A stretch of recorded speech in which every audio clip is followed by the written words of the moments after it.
Hi guys, last video for the Day 5 implementation pack. This video we're going to talk through, it's not a document that we provide you, but it is something that we talk about quite a lot, and it's the Msds or Material Safety Data Sheet. This one I've printed off here. Look, they're not hard to find. Most times your manufacturers should supply them for you. Otherwise, I did a very quick Google search. I just Google searched for paint. I got a lot on paint, I got a lot on paint thinners. One thing to be aware of if you are Google searching is make sure you put Australia at the end of your search. If you're in this country, if you're in other countries, obviously put relevant to your other countries, because they all have quite different storage and safety procedures from country to country. So make sure you're going within the right country. In Australia, you don't necessarily need to go down to your actual state or jurisdiction, but make sure it's an Australian-based MSDS. So this one for paint thinners, I won't take you through the whole thing, but just wanted to show you the highlights basically. It talks about the physical characteristics. In there it has what its boiling point is, which is quite important if you're in a hot work area. Its pH. pH is quite important if you're working with equipment and it can be corrosive. Chemical stability.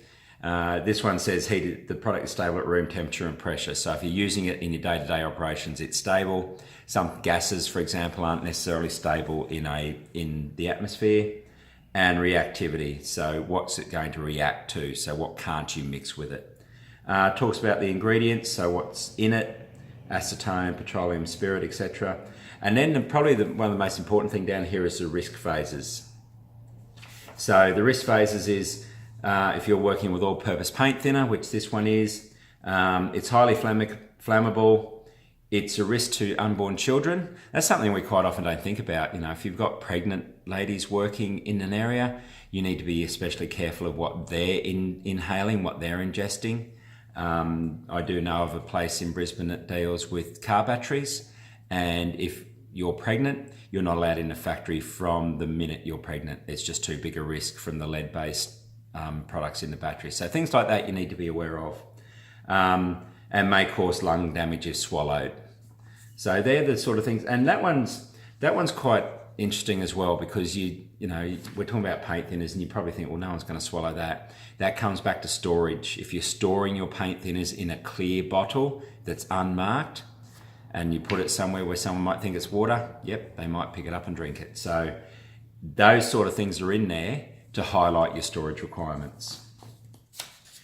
So it talks, and then all the next pages goes into what we've just gone through in a lot more detail. Some of the safety phrases. So if you're making your labels for it, etc. Keep out of reach of children. Wear suitable PPE. If swallowed, seek medical advice. If swallowed, do not induce vomiting. Do not empty into drains. That's your environment. Remember in day 3 or 4, we had an environment policy in there that it all interacts back to your WHS. Keep away from sources of ignition. As we said earlier, it is flammable. So it goes through a lot of those details, then goes into more details of the composition of it. And then the next few pages are all about first aid, firefighting, accident release measures, handling and storage exposure control, ecological information, disposal considerations. That's another big one. How are you going to dispose of your used product? This one here is actually quite a comprehensive one. They don't all have this, but this is basically a step-by-step guide how to deal with this product, what to wear, how to use it, how to dispose of it, how to store it. So look for the MSDS sheets. It is a legislative requirement within the all state and jurisdictions within Australia at least, that you have the MSDSs for any hazardous materials you're using. They must be kept in the hazard register, which you did get as part of your Day 5 implementation. As usual, any questions, any concerns, if you can't find one, you're looking for it, contact the manufacturer or give us a call. We might be able to help you find it. Okay, have a great day. See ya.